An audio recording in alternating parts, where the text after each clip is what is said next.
est ici, les camarades. Et puis vous venez avec nous quand même. Oui, c'est Bernard.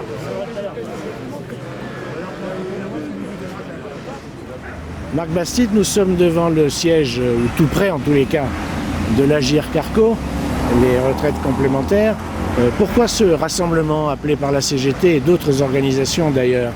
Il nous semble qu'aujourd'hui, les questions de retraite complémentaire et leur augmentation sont au centre des discussions du conseil d'administration qui va se tenir tout à l'heure.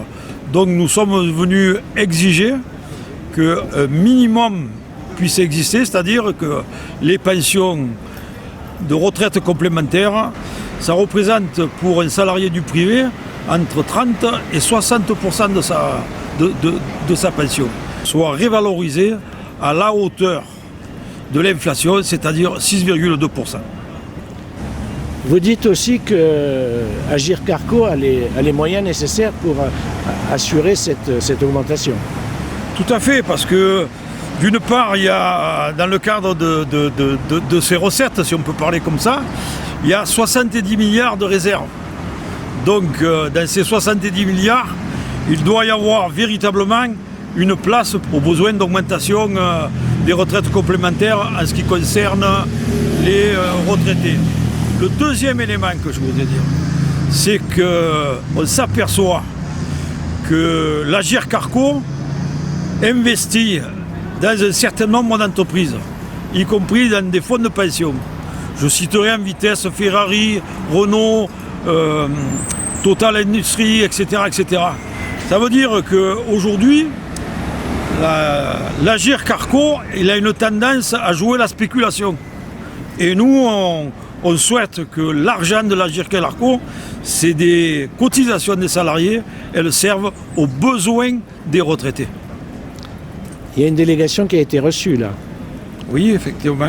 Composée à la fois des représentants de retraités et... Elle est composée des représentants des retraités, y compris d'autres organisations, et y compris en ce qui nous concerne, puisque cette journée, elle est aussi confédéralisée, donc avec la présence de la Confédération CGT, en l'occurrence Catherine Perret. Merci Marc.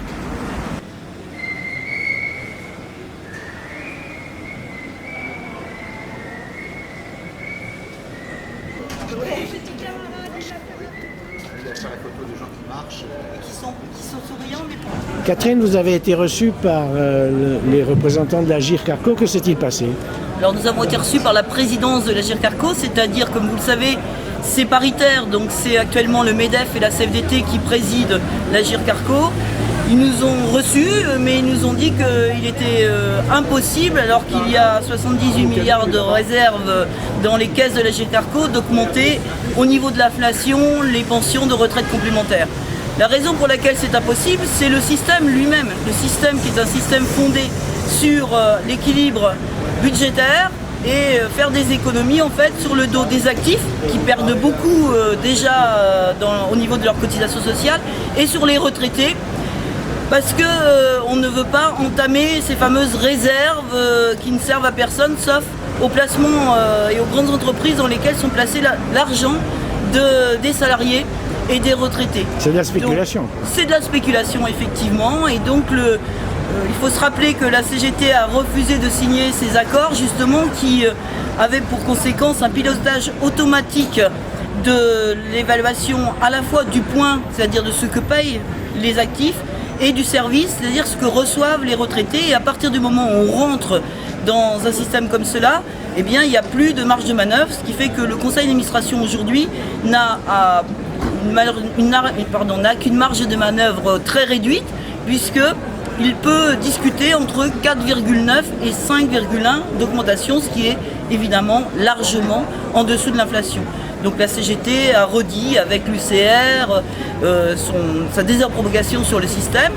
Une négociation va s'ouvrir en 2023 et donc nous remettrons sur la table des négociations un changement des règles de façon à pouvoir véritablement jouer notre rôle d'administrateur et servir les intérêts des retraités. Et puis nous allons aussi mettre sur la table des négociations la volonté d'arrêter cette décote de 10% pendant 3 ans qui pénalise fortement les pensions des retraités. Je pense par exemple à des retraités du privé dont 30% de la pension est constituée par la retraite complémentaire et qui perdent entre 500 et 700 euros pour certains pendant 3 ans à cause de cette fameuse décote qui n'a pas lieu d'être au vu de l'argent qui est engrangé dans les caisses de l'Agirc Arrco. J'ajoute que évidemment augmenter les pensions c'est aussi lié à l'augmentation des salaires et donc la CGT a redit qu'en ce moment les salariés sont fortement mobilisés pour une augmentation générale des salaires avec les cotisations sociales. 1 million de grévistes le 29 septembre, ça nous donne évidemment du courage pour continuer et d'ores et déjà la CGT appelle à une nouvelle semaine d'action pour les salaires du 17 au 21 octobre partout dans tous les secteurs professionnels.